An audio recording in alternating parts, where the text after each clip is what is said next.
I upgraded Ender 3 ToolHead from this to this. I share all 3D print file in description. Actually, main files reachable on directly Voron GitHub page. I used E3D V6 clone. You can easily choosing your heat break model in this section. Has been a lot of variant in here.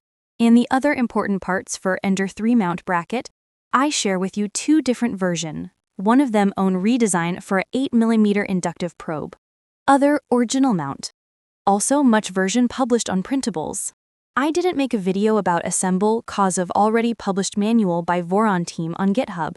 I used NEMA 14 stepper motor for a now, but I changed with NEMA 17 as soon as possible, because NEMA 14 stepper S-step value is too high.